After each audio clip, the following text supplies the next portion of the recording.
I'm one of the many newbies that is here today for the first time. You're all so old. You have no idea how old you are. And so I was wondering, I've been following Abraham teachings for a while, and I'm wondering what it is that we want changes kind of frequently. And so, for example, for the last, I've got a really good job that I like. I'm a professor. And for the last 6 months or so, I've decided that the current college that I teach at, there's a lot of cool things about it, but I want to be in a bigger city and move to a different job. And when I made that decision, I was really cool with it.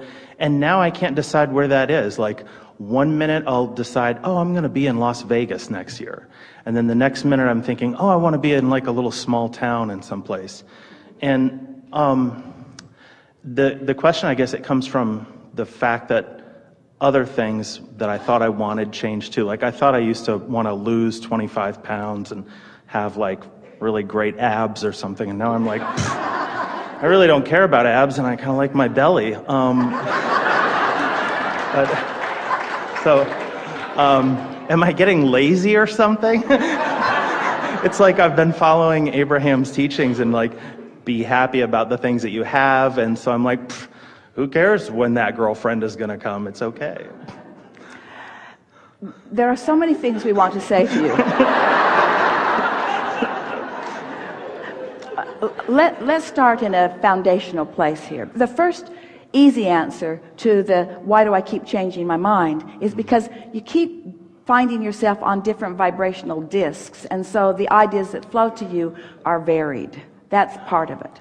When you consistently find a good feeling vibration and you practice it there on purpose, then you begin feeling a momentum, is our favorite word, a momentum that is taking you generally in the same direction, so you're not moving all around. So did you follow that? When you find yourself really jumping from, well, maybe I want that and maybe I want that, it's because you're not in the vibrational place where you're getting inspiration from that broader point of view. Now here's why. So everything that you've been asking for, you've been putting into this vortex, and the vortex, this vibrational reality, has been spinning and churning and gathering unto itself cooperative components, and usually you're the last of the cooperative components to join it, but nevertheless it's there. Another way of saying it is your inner being, who has become the equivalent of all that you've been asking for, knows exactly what you're reaching for, because that part of you has already become it. So another way of saying it is, we like to put ourselves in your vortex, in that category.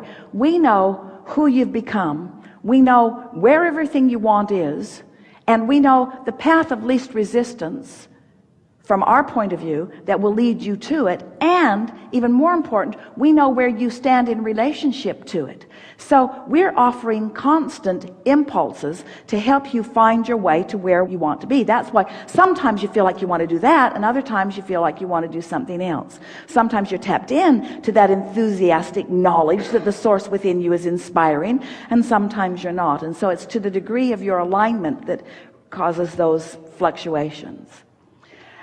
When you realize that you get to create your own reality, and that if this time-space reality has the wherewithal to inspire something within you, it has the wherewithal to deliver it, then it sort of kind of makes you want to be more high-minded in your thoughts. Now, there are only two ways to bring yourself into alignment. Let's talk about this fiscally. Let's say that you have a budget that you're trying to accomplish, which means earn more money or spend less money in order to accomplish the budget. And so that's sort of the mindset that a lot of people have about things. So then you want to translate that to desires and beliefs. So if I have these desires and my beliefs are in alignment with those desires, then I feel good. But if I have these desires and my beliefs oppose those desires, then I don't feel so good. So humans translate their fiscal cluelessness, we love you so much, we do, to a sort of vibrational misunderstanding too, by saying, well, I want this thing that I can't figure out how to have, so I'm just going to talk myself out of wanting it. And you think That seems logical. If I want it and I don't believe it, well, then I should just stop wanting it, and then I'd come back into balance.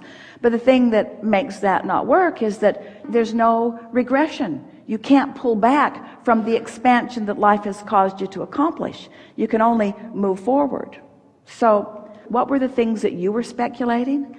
About where I wanted to live for my next job. I live now in Alabama in like a college town, and so it's like one day I'll think, oh, I want to live somewhere in like a really small town in the woods in the Appalachian Mountains, and then a couple days later I'm like, I'm gonna go to Vegas.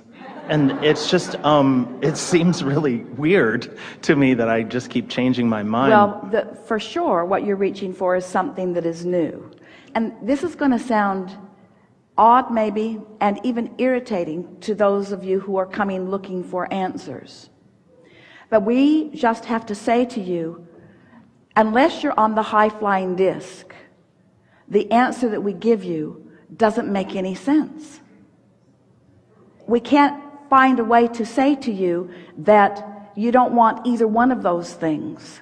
You push yourselves hard because you're not tuned into the energy, and then you become exhausted, and all you want to do is lay down. And then after you've laid down for a while, all you want to do is get up because you're tired of laying down. And so most people are living their life sort of like that. They get tired and they rest, and then they get tired of resting, and so you go from overwhelmment to boredom and overwhelmment to boredom, and that's sort of what you were describing there. I go to Vegas where it's fast moving. I want to go to the Appalachian Mountains where nothing is going on. But that's an action orientation to life that has nothing to do with anything that we're talking about here. Because what we're talking about here is tuning in to the frequency of who you really are, and then following the ideas that come. And sometimes you're doing that, and that's when those life-giving, really good feeling ideas come, and then you talk yourself out of those because, and almost everybody does it, when you think about something that you want, and then you define how you're going to do it, where it's going to come from, who's going to bring it, when it's going to come, and since you don't know the answers to those questions, you just introduce resistance, resistance, resistance, resistance to the equation till you don't even want to go. But when you talk about what you want and you think about why you want it, you imagine doing it and being there and how it would feel to be in that. Now, can you feel the life-giving qualities of that? And what we're proposing here, what we are submitting, what we are knowing for sure, is that when you get on that high-flying disc and you dream like that, you imagine like that, you think those thoughts like that, until you've practiced that trajectory enough, until that's the dominant vibration that you've got going on, and that's the momentum that you've got going, then everything gets swept up in that momentum, and that's something that happens with ease. You don't shoot yourself in the foot by how, where, when, and that sort of thing. Did that make sense to you? Mm-hmm. Yeah. Be easy about it and give this thing 30 days, really, and watch what happens. Because we said to you that we know what's in your vortex and we know where you are. And so we're going to give you some advanced announcements of some things that we know for sure about you. You are really good at what you do and like it when you're actually doing it. And when you are in the process of that, you are tuned in to source energy and you love it. And you can feel that wonderful stuff being drawn through you by the percentage of those who are reaching for something through you. You know what we're talking about. In other words, that function, that experience of teaching, that being in the mode of that always feels really good to you. There are aspects of it you don't like at all, that you can't control, that make you want to run screaming into the woods, because there are things you can't control. But you don't have to think about those, and you don't have to muddy up your own vibration by thinking about those. You have the ability to focus upon the aspects of what you're doing that feels good, until you purify your own vibration and get yourself on this trajectory with some momentum that will carry you. And there's a leverage that you will experience when you do that, that just will knock your socks off, because the energy that creates worlds is flowing to you and through you, and you're the only one who opens the nozzle and points it toward what you want, or who pinches it off. You're doing all of that with your day-to-day thoughts, you see. So these things we know about you. You've lived enough, you've been doing that long enough, you've put enough in the vortex that it is very well established. The trajectory is very well established. And you're not looking for some new trajectory. You have established it. What you're looking for is a means to align with the trajectory that you've got in motion. Because every bit of your joy is being on that path, and every bit of your discomfort is being off that path. Oh, it felt so good to say that to you. In other words, you're not wanting to depart big time from what you're on. You're just wanting to fill in with the subtle details and the nuances that you haven't been able to have access to because you've been making decisions not from that high-flying disc. Almost everybody decides that they want to be someplace else when they're not having a happy moment about where they are. And not one good idea is ever going to come from a dissatisfied moment. Not one good idea ever. You don't get good ideas from dissatisfied moments. Your good ideas come in your moments of ecstasy. Your good ideas come in your moments of rest and peace. Your good ideas come in your moments of alignment. Your good ideas come in your resonance with source, you see.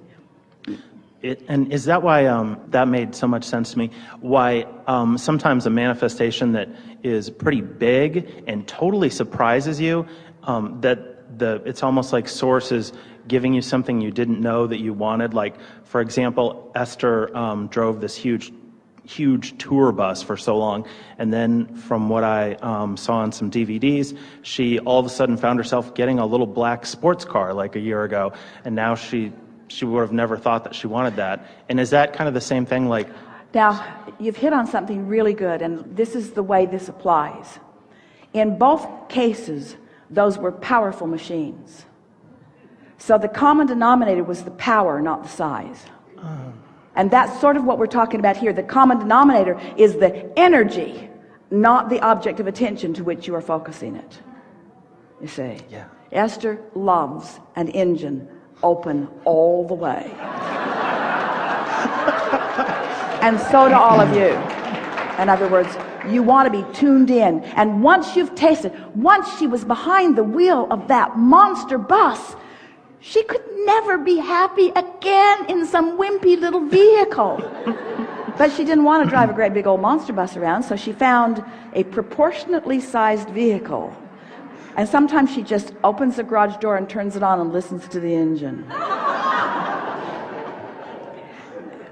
But her favorite thing is to get it out on the highway and open it wide up.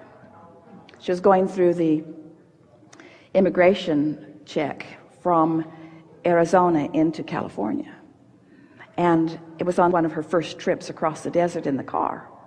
And the men, who are always very austere and official, were like little boys when they saw her car, because you can see the engine. It's an Audi R8, and you can see the engine in the back window, and they were just beside themselves. They could hardly stand what they were seeing. And so she revved the engine just to give them a little thrill. And they said, "How fast will this go?" And Esther said, "Oh, I don't know." And then they looked in and saw the odometer. It goes really, really fast. And they said, "Do it, do it, do it, do it, do it." Esther said, "You'll come after me with your sirens." And they said, "No, there's no one out there. Really do it." And so Esther did it. She peeled out of there. She is 120 miles an hour shooting into the state, and they just were applauding because there is a higher power than the traffic laws of California. You see, and that's really what we're talking about, isn't it? In other words, when you find vibrational alignment with your true power, it dominates. It just does.